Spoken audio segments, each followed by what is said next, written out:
Welcome to Writing on Caffeine, the podcast where you can come along on a journey with a father and daughter as we attempt to write our first novels. I am Jonathan Franzone, and this is my daughter. I'm Reagan, also Franzone. Due to illness, we are again meeting at my house instead of our usual location at the Coffee Break Cafe. And today I am just drinking water because it's about 4 in the afternoon. What are you drinking? I'm drinking a lukewarm caramel iced coffee from McDonald's. You went high quality there. High quality.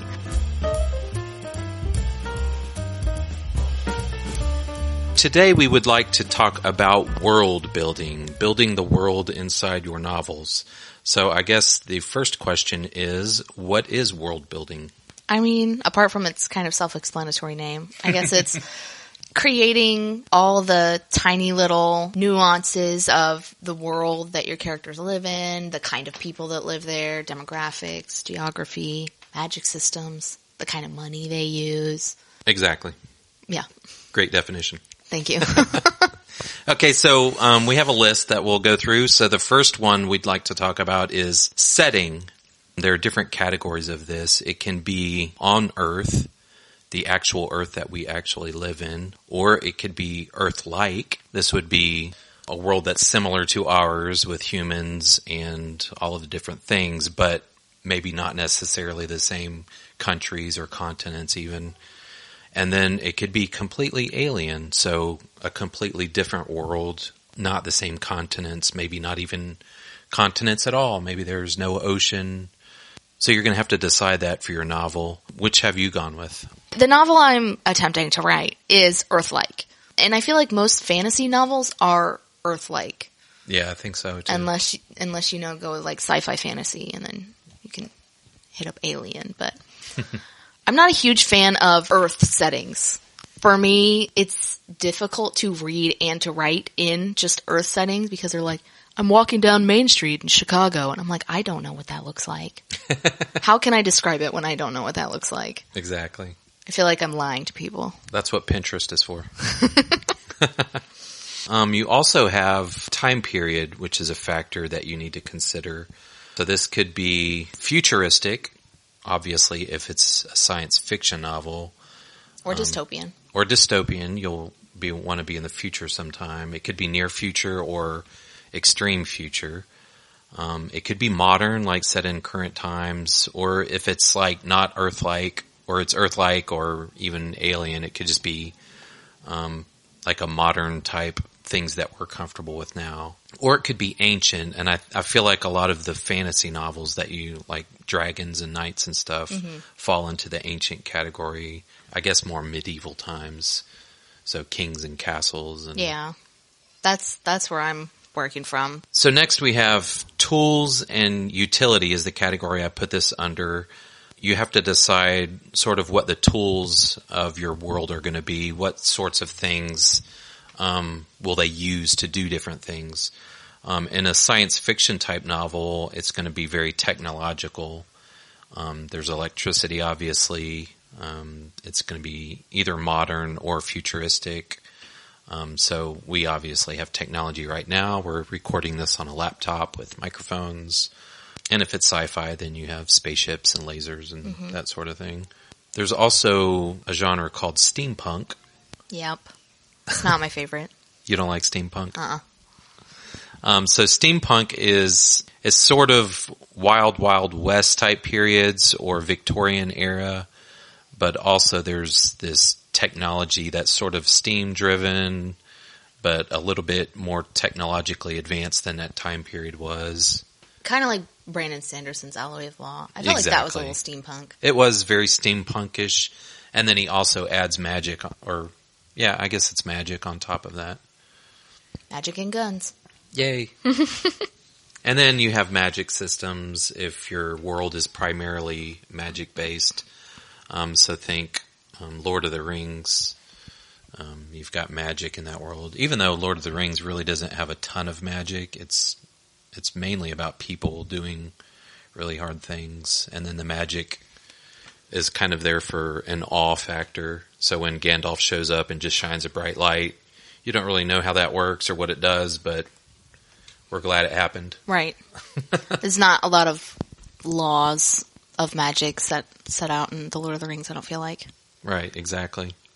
I know in my novel that I'm working on, there's not a lot of technology, but it is kind of a little bit of alchemy Right. in use, which I feel like is a little bit more, it's a little sciencey, but not a lot sciencey.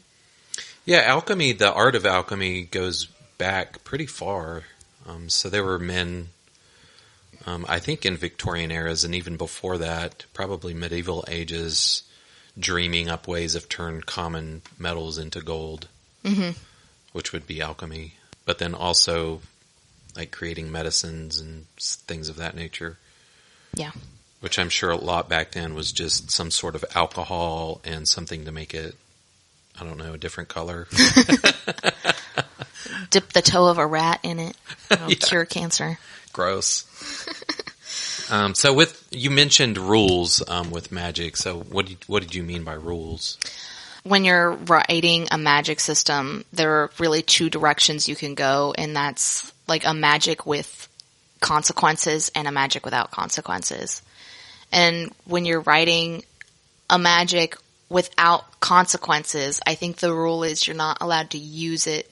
You can use it to further the plot, but not solve problems. Right, exactly. And when you're writing a magic with rules, set consequences like, you know, every time they use their magic power, they lose 30 seconds of their life. That's a consequence. They have to think about using it, and they have to choose to use it wisely. And if they don't, there are big consequences that they have to deal with. Exactly.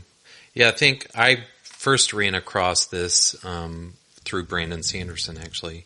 And I fear that this podcast may be turning into the Brandon Sanderson fan club. I was about to say we might have to rename this the Brandon Sander fans. Anyway, he has what he calls the Sanderson's law of magic, I believe. And he sets this type of thing out in that basically, like you said, if the magic is very powerful and is solving problems, then it has to have consequences. Otherwise, it becomes like if you're in a first-person shooter video game and you're just overpowered and nobody can kill you and you can just lay waste to everybody around you. There's no plot. Right. It's not interesting at all. Right. It's not even fun to play a game like that because it's not challenging. So examples of this, like I mentioned in Lord of the Rings, and Sanderson actually uses this as an example. So Gandalf's magic is not explained. You don't really know what he does. He can kind of make light on demand, which is useful. He can snap his fingers and make a fire, basically so he can light his pipe. And then sometimes he'll show up with this big flash of light and people kind of get knocked over for a little while. But in all of those things, it's not really the thing that's solving the problem. Right. He just kind of comes in and gives the good guys a little bit of an edge. And then it's the hobbits and the dwarves and the humans and the elves all fighting that solve the problems. So have you read or watched anything that would be a counter to that? Something that does further the plot? Something with set magic laws. Right. I wouldn't, I don't know, what would you call Harry Potter? I would say that maybe there's, I think that's kind of in the middle because they do have to much. know the spell. They have to practice it and to learn it, and they have to understand what they're doing with them. They can't just wave a wand and do something. Yeah. But then again, it doesn't cost them anything to once use they the magic. know how to use it, they can use it endlessly. So I think that might be kind of like a gray area. Yeah, I agree. And thinking They about... do have to have their wand, though. They do. Well, no. In most cases. Most cases. They also have to, in most cases, be able to speak. Right. Sometimes they can do like the in-the-head ones, The but nonverbals. that's higher up magic. Anyway. And then there's also the alchemy in there, the potion making as well. Yeah. Mm-hmm. So that's kind of a cost-based magic. Yeah. I'm trying to think of something that has law, like straight, I mean, I've read a lot of anything by Brandon Sanderson has magic laws in it, but Yeah, exactly. trying to think of a different example, which might be the book that I'm reading, The Shadows of What Was Lost. Yeah. That does have a law-based magic system, but I'm still trying to figure it out. So I'm only halfway through the first book, so I'm not quite sure what's going on right now, but I'm pretty sure it's law-based. Yeah, so you mentioned Brandon Sanderson.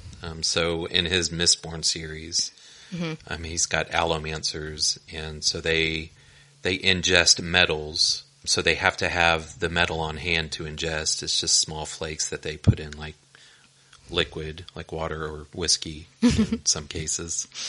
And then they burn off this metal, and they use that to perform the magic. Right. But if they use it too much, there's a consequence. Right. And if they use it all, then it's gone and they don't have that magic anymore. Right. So that's obviously very strictly law-based. I have a feeling we're going to go over our 15-minute time period on this one. But Yeah, that's all right. speaking of, since we're talking about world building, writing a magic system is hard. Very hard. I did yes. not think it was going to be as hard as it was. Because not only do I have to think, oh, I want their magic to do this, but then I have to think, how does it do this? And why does it do this? At least for myself. Yeah. And then, what does it look like? Who does it affect? How do we know that they have magic? Where does it come from? I've encountered the same issue with my book. I wanted different types of magic, and I wanted the costs of using the magic to be related to the magic itself, which is kind of difficult because you could just say anytime you use magic, you just get really tired afterwards, but it's kind of boring and it works for everything. So I wanted the type of magic to be related to whatever the magic is that they're using. Yeah. So let's say just for example, if you're a fire mage and you use fire, there needs to be a cost involved that relates to fire or heat or something like that. Fireblood is a good example of yes. a book with a very set system of laws for magic. That's Jeff Wheeler. Yeah. Yeah, absolutely. But I think the magic system that I'm laying out for my book has pretty good consequences, which I think is interesting. It kind of affects someone else. Yeah. So if you use your magic, you're not hurting yourself, you're hurting someone else. So you gotta think about it. Love thy neighbor. Or do you? Or do you, right? We also have the category of geography. So basically this is, what does the land look like? What does this place look like? If the world that you're creating is on Earth, the actual Earth, then the geography is pretty set. Yeah. And as you mentioned, if it's modern day geography or even ancient geography and you're writing for a specific place, you sort of need to know about that place a little bit. So there might be some research involved. If you're writing a story in Chicago in the 1800s, well, I don't know. Yeah, I don't even know if Chicago existed in the 1800s. Let's say 1920s Chicago. You would need to go and research what streets were there, what landmarks were there, and that type of thing. Also, what mountain ranges you might be interested in, or bodies of water, etc. Right. And that even goes into, history. The history for my world. Is this mountain here because it was made? Or is there, something buried under there that makes it look like that? Or, you could keep going. I feel like you could just world build forever and ever and ever, and I totally could. Yeah. I could just not write a book and just world build forever and ever and have a great time. That is a danger for outliners, I think, is that you just want to plan your book for all time. Go a little Tolkien there and just write a language. Right. Spend 10 years. A lot of that is going to be in a made-up world.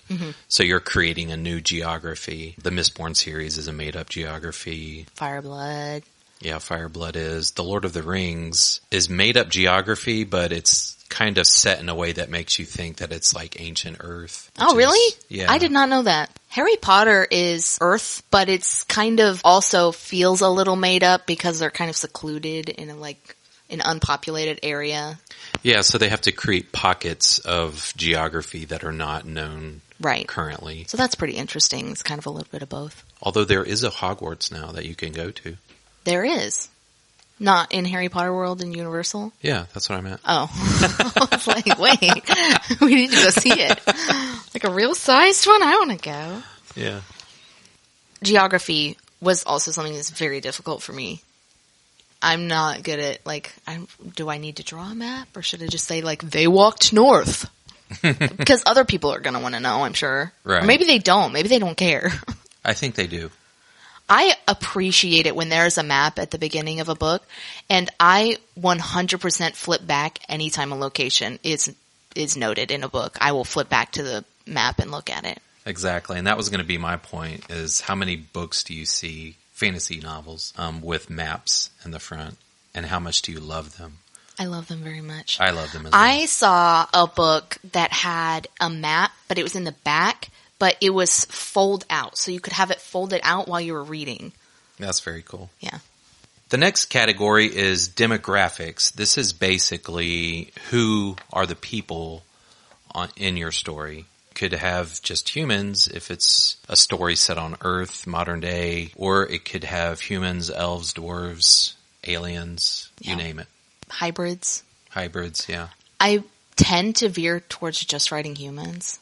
Because in my brain, I'm just like, humans exist. I should write about humans. But then again, I also, have some funky creatures thrown in there. So maybe if I write another novel, which I hope I do, I hope I continue to write after I finish this traumatizing experience. Maybe I'll branch out with species a little bit. Yeah, absolutely. So there is, I didn't write it down here, but flora and fauna is part of world building. So you mentioned creatures. You could have just the creatures that exist here on Earth, or you could have fantastical creatures. Or even, I've seen a lot of books that pull from mythology. Right, yeah. Which is really interesting to me. A great example of having different creatures, I think, is in the last Airbender series. Oh, incredible. So they have creatures that pull from different species that we find now. Badger moles. Like badger moles. Appa is a bison and a manatee. Right. So that's very interesting, and it just adds a lot of color to your world. Yeah. Next we have culture. This would include things such as what are the foods that people eat or things eat, what type of music is played and listened to, how do people dress. So what would be some examples of this? Obviously, we have culture today, so if you're writing a modern day Earth story, it's pretty simple to get the culture down. Right. You just use the culture that you're writing for. So if you're writing one in New Orleans and it involves like voodoo people, then obviously you're going to want to get into Cajun culture and research that. But exactly. I think another thing with culture is social rules. Oh, yes. So etiquette.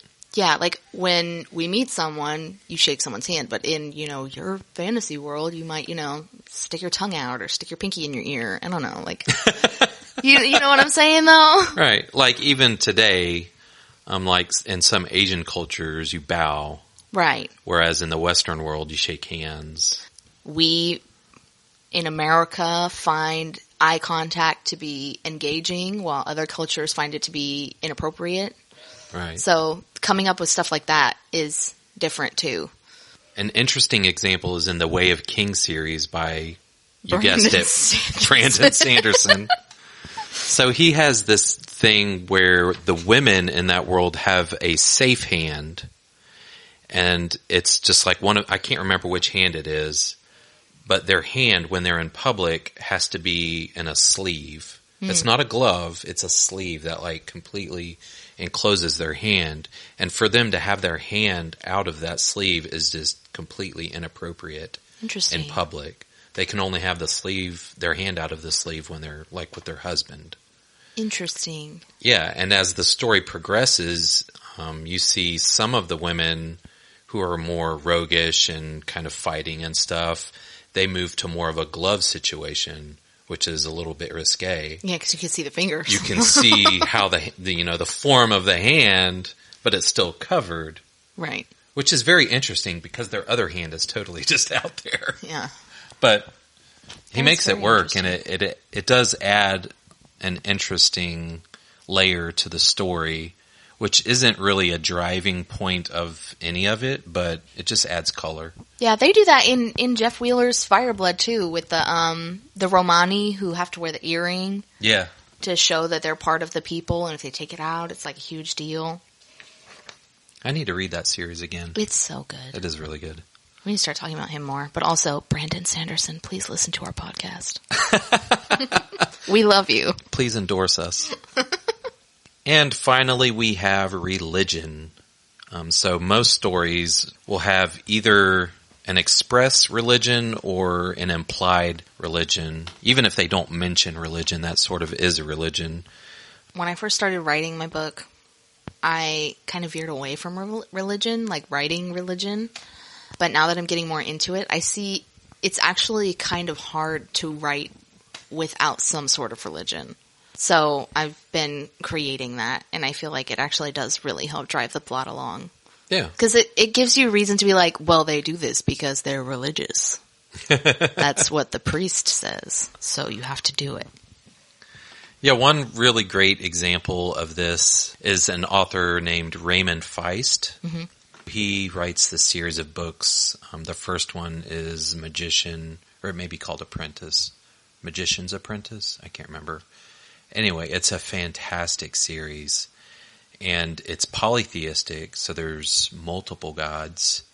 His vision of heaven and hell are very interesting. So he has this view of planes of existence.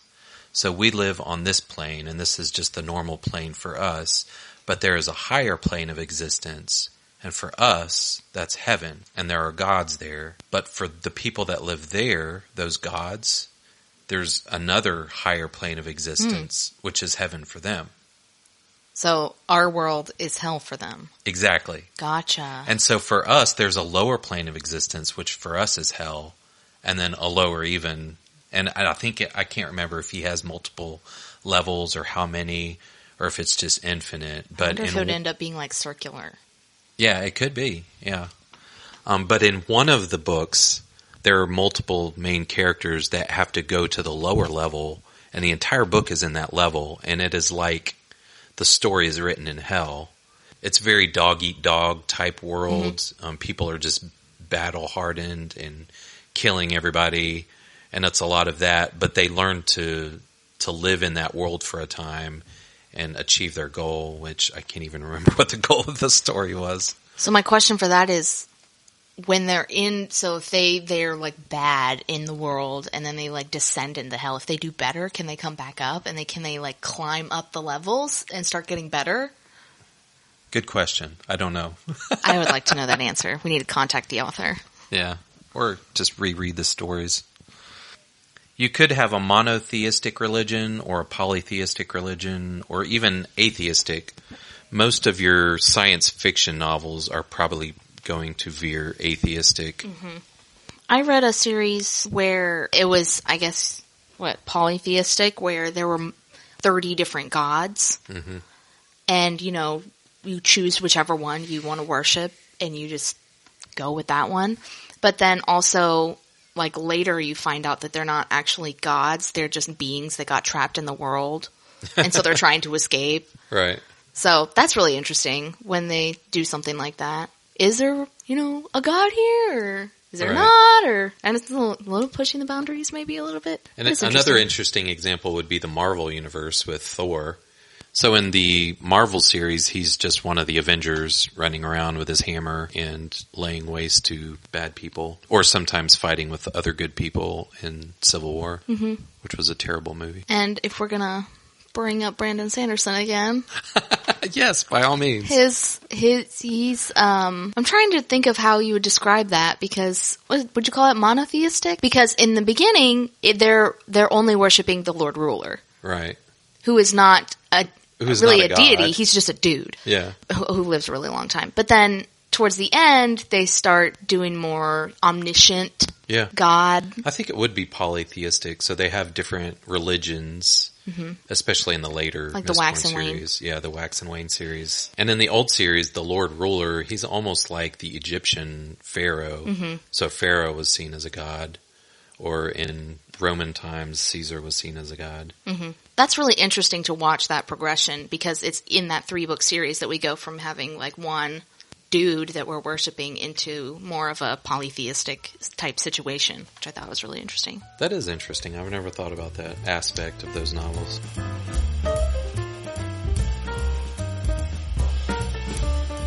So, wrapping up, what books are you reading? I think you just recently had a reading day you were telling me about. Yeah, yesterday I was off and I read 2 books. 2 whole books? 2 whole books. About 1,100 pages. Nice. So that was fun. I'm currently in the middle of reading the Divergent series by Veronica Roth, which is okay for a YA dystopian series. The premise of the book, and I feel like the idea that they're putting into this series is really interesting, but I think they kind of overplay the teen romance, but I guess that's what I deserve because I'm reading a YA dystopian novel. Yeah, most of them do focus a lot on romance. It's not inappropriate romance, it's just too much. Too much. Like, I don't care. I just want to know about the bad guys. I have not read any of the books that I've previously listed since our last podcast, though I still am in the middle of those books. I haven't finished any of them, but I just recently read Tactics by Greg Koukl. It's a apologetics book, basically, on how to share your faith, asking strategic questions. That sounds interesting. Yeah, it was a very good book. I highly recommend if you're a Christian and into apologetics. Love that.